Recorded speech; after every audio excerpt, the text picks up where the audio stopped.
Yo Edo, Hollywood Hills here, bringing you all the information of what's going on in the world of enduro, super enduro, off-road and everything in between. It's the month of love and we've just gone past the halfway knuckle, and it's time to give some love to everyone who is out there representing for our sport. Let's start things off with the guys on the international side of the coin. That's Flanny and Blako, the guys that are doing a rock and roll job for South Africa and for their sponsor Newbert Yamaha as they try and race in the junior category and prestige category of the Super Enduro Maxxis World Championships. Now, of course, last year, Blake, he was world champion, or he's actually reigning world champion at the moment, but he moved his way up into the prestige class out of the junior ranks from last year. So he's not going to be world champion this year. He's still finding his feet as he goes and has to line up against people like Walker, Gomez, Taddy Bazuziak, Hocker, Webb, the legends. It's real tough, it's real hard, but he is starting to bring home top 10 finishes. He did another one this weekend out of Spain in Malaga. That was round number 3 of the championship race series. So he is starting to make his way up there. As soon as he can start qualifying on the front row, he's got a damn good chance of running some top 5. So keep it up there, Blako, and good luck for the final round, which I believe is coming up this weekend. Flanny, a little bit of a rough ride for Flanny. He had the season opener, he took the number 1, that was the red plate championship points leader. He headed into round number 2, he lost the plate, went down to number 2 on championship points. And when I spoke to him before he went over for this weekend's race in Spain, he says he's got to get wins, he's got to get good gates. Unfortunately for Flanny, it didn't go down that way. He was like, I think number 5 or 6 on the night come the overalls. Just said to me he couldn't get off the gate properly, ended up getting stuck in the lappers. And as soon as in Super Enduro you're stuck in the lappers, that means they're making goon mistakes and you just get caught up with the goon show. So tough luck for Flanny there. He drops down the championship ranking order. I think he's looking around about 3rd or 4th place on championship points with 1 round to go. It's not over, but you know, there's some real key players, and the championship points leader Kevin, he has actually started to extend off the front now. So I don't think it's going to be Flanny's year to take home a championship plate, but he is definitely a key rider to watch out for going forward into next season. That just means for Flanny, he's going to come back to SA, focus on his domestic duties for probably Bidvest Yamaha, and that's going to be for the National Enduro and National Off-Road titles once again. A good pal of ours in the world of Hollywood, and I've been hanging with this guy for so many races, King Kenny Gilbert. He said at the end of last year, a big focus for 2018 is 2019 Dakar. So the whole way through this year, he's going to be putting in some practice. This was the first weekend he actually went out and did some road book training with a good pal of his and ours here at Hollywood Hills, Brian Baragwanath, just to learn how to run the road books, to get himself ready to how to navigate and look at the kind of weird instructions that come out of road books. It's something that really doesn't come without any kind of like big practice. So it's good to see Kenny getting onto his rally machine early in the season to get himself ready. We'll be seeing him a little later through the year. Obviously, he's championship points leader coming out of his win 2 weeks ago at the GXCC, and he'll be looking to get that number 1 plate for the national off-roads as well. So that's real cool, picking up on a bit of super enduro, and Kenny doing some behind the scenes training. Obviously, social media helps us out. We can keep an eye on these guys, spy in the sky.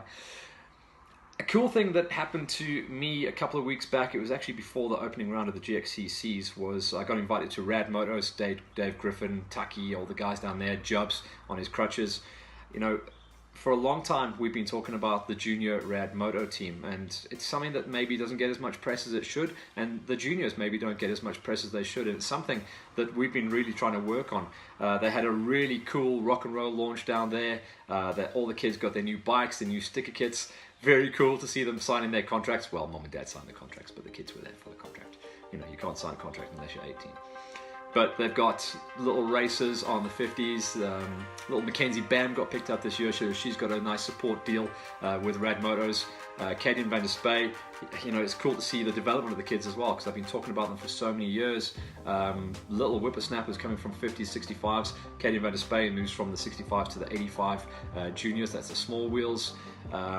You've got Kieran Brown, who is pretty much taller than me now. I'm 6'1", wringing wet. And the kid has now moved his way up onto the 125s. New kid getting picked up from last year as a support ride, Dumal. He's going to be one of our 85cc racers.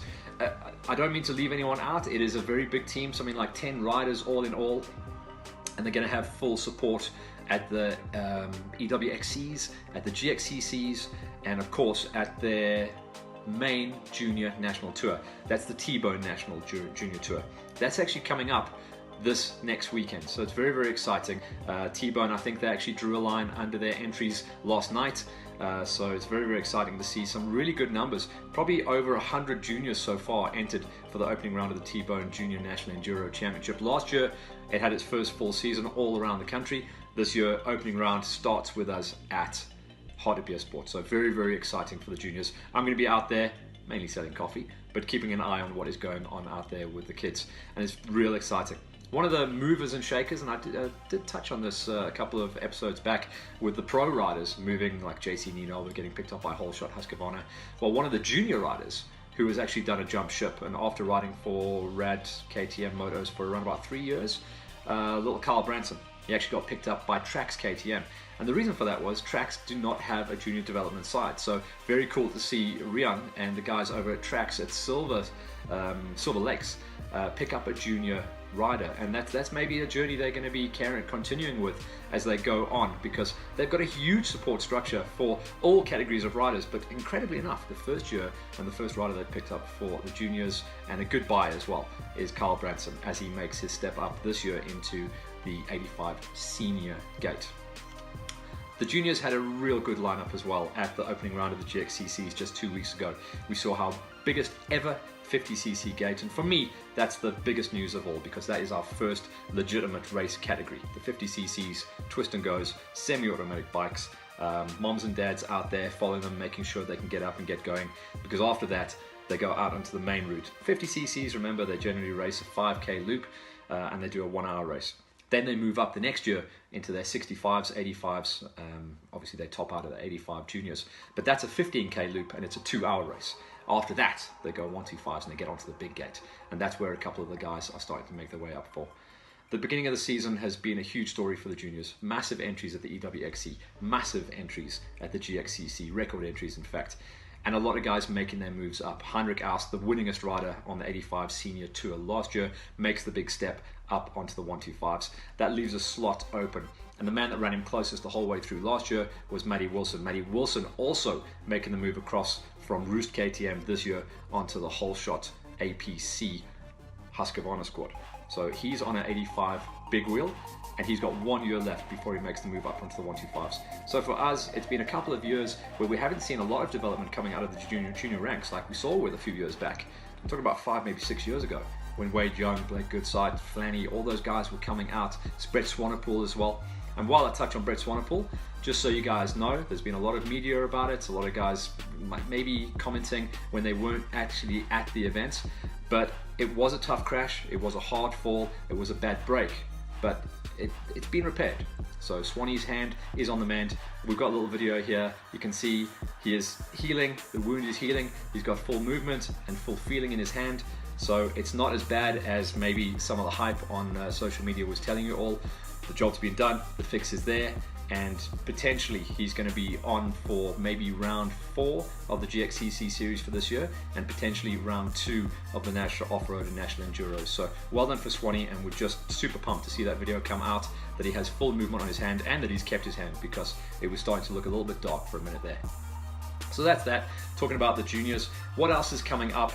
Well, we're really rounding out February as we move forward to get ourselves ready for the month of March, the big racing month of March as well. We always say that is the big rock and roller to really open up the season. A couple of dust-off events. March, it really gets serious because you start mentioning the word National Championship Race Series. For the T-Bones, they've got their opening round of their National Junior Championship this weekend at Hartbeer Sport. As we open up March, we'll start looking at round number 2 of the GXCC series. We'll also start looking at the fact that the week before that will be the opening round of the Senior National Off-Road Tour. That obviously going to be down in Durban, and the situation for that tour is it's all gone back to the clubs. So each club individually run each round of the Nationals. It's going to be a very big learning curve to see if the clubs will be able to play the game, if we have some consistency. We won't be able to report back on consistency after round number 1, but we will have to see how the track has been laid out. It does sound, from the rumors that I'm hearing, that Ishui is going to be less off-road than we're used to, and a little bit more up and down the mountains, obviously the area they have to work with. So it's going to be kind of crossroads between off-road and enduro, and that might bring some different results and different situations into play. Anyway, it's all positive, at least we're still racing, it's all good. So after that, 10th of March, second round of the GXCCs. Then after that, I go to the opening round of the first national off-road for the cars. That's up in Dahlstrom. And then, you know, the year just kicks into full gear. So we'll have plenty of stories to talk about. I'm also going to be catching up over the next couple of weeks with our good buddies, the DeToys, down at Raceworks KTM. We had a couple of chats with them at the end of last year on the Hollywood Hills shows to talk about their new shop. And they are breaking ground now out in the West Rand, so it's going to be very exciting to see their new premise and start getting some reports back of how that shop is going to be lining up. Also, you know, you can see that Polysport are on board with us. They've got a ton of new products out. You've really got to check out their 2017 late and 2018 ranges. They've got so many plastics, so many colors, so much protection, and so many cool little things as well. The foldable bike stand, the kickstand bike stand, clutch and engine casing protectors. Very, very nice kit. So go check out your dealers that are going to be looking after all the Polysport products. And well done to Ryan Wilkins. He's really got a grip on the industry, and he's working super hard to make sure that he's covering all of the bases. He's even got some old stock bikes, so that you can, if you got like 2016, 2017 machines, you can still get a hookup there. For now, we're going to be rolling out. I'll get a report back next week for the Junior T-Bone event, and then we'll catch our breath and really just prepare ourselves nicely as we look forward to the incredible racing month of March. For now, hang in there, enjoy your riding, enjoy the rains. It's absolutely beautiful conditions at the moment. Of course, we know that the National Motocross Tour started this weekend down in PE as well, and by all accounts, the sandpit didn't disappoint. I haven't got the full report back from that, but obviously you guys keep an eye on MXSA, and they've got a very big social media network that follows their tour around as well, and I'm just very excited to see that motocross is looking extremely healthy as well. So we're good to go. 2018 is proper rolling. Hang in there with us. It's going to get even better. We'll catch you later. Cheers. Also, our friends over at Beta South Africa, that's Cayenne, they've got a load of blowout specials. So if you are in the market for a Beta and you're fancying getting onto one of the red machines that's been rock and rolled around the world by our very own Travis Teasdale, go check out all of the specials that they are doing down at Beta and Cayenne.